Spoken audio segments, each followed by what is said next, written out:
I came across a story the other day. I was speaking at Coon Rapids on the 4th of July. They were having a 150th anniversary, and looking through some stories, and I came across a story of Khrushchev visiting September 23rd, 1959. Some may remember that. Some have heard about it as well, but it was a huge event, absolutely huge event, when he came to Coon Rapids, Iowa. And the rest of the story that was told was that he first came out in the East Coast. He visited some grocery stores out in the East Coast. And when he visited those grocery stores, he wasn't very impressed. Now, those grocery stores were stocked and looked very, very different than grocery stores in the Soviet Union at the time. But he knew, if somebody visited a grocery store in the Soviet Union, it would be stocked too. Now, it wouldn't be stocked a week later after the visitors had all gone, so he just figured it was all fake. It was all fake. And then he came to Iowa. Came to Iowa, and he saw agriculture. And he saw fields of corn, and he said, you can't fake that. And he was so impressed with the agriculture that he saw here. He went home and said the secret to the United States is corn. Now, I'd argue, yes, partly it is. And certainly it's agriculture. But he went home and then tried to recreate it. And so he tried to recreate it, waved his hand, and now they're going to have 1 million acres of corn. And yes, they don't have the soil that it grows in. He tried to, he can determine the laws of man, but he can't determine the laws of nature. They couldn't grow it. They didn't have a long enough season. We're all going to find out this year if we have a long enough season to plant corn in June and get harvested. But they didn't have a long enough season normally to be able to grow stuff. And it failed. And it failed miserably. And I'd argue that in some ways he saw the difference. He just didn't know what he was looking at. He saw the crop.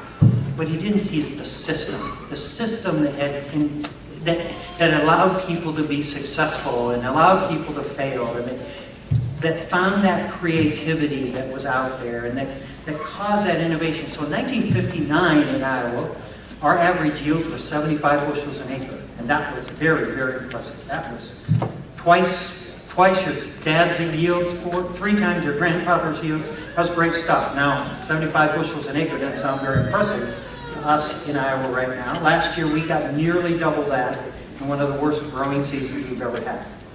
So that innovation obviously didn't stop in 1960. And that innovation was not allowed in the Soviet Union. You saw what happened eventually.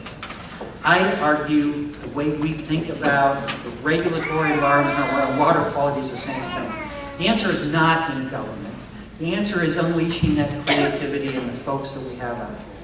It's encouraging folks, it's finding new things, and I believe we're at the beginning of those kinds of things that can teach a lot of the rest of the world how to manage some of the things that we yet don't know how to manage, but we'll figure that out. We don't know all the pieces yet. So there's certainly plenty to do. I'd say I'd sum up by saying I have loved being your Secretary of Ag. It's been an honor and a privilege. I love being able to work with folks on new projects like this as well. I feel like we're not done yet. So in that case, my announcement is that I'm running again for re-election.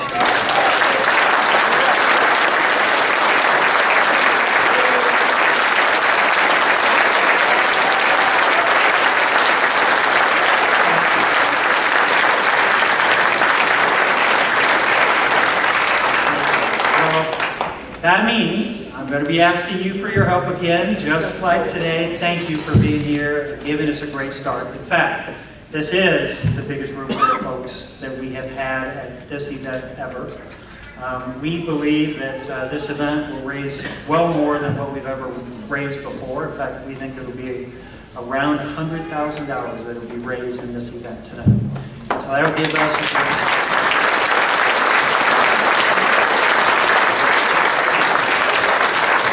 That'll give us a great start at making sure that we do what we need to do to be successful next year. And as I said, I need your help next year. I certainly don't know what the field will look like at that time. I can promise you we will work hard.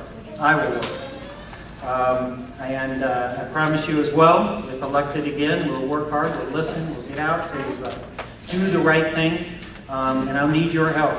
And I want to work alongside you as we make sure that this agriculture and the state is the kind of state and agriculture that we want to hand to our kids and our grandkids. So again, thank you all for being here, for all your support.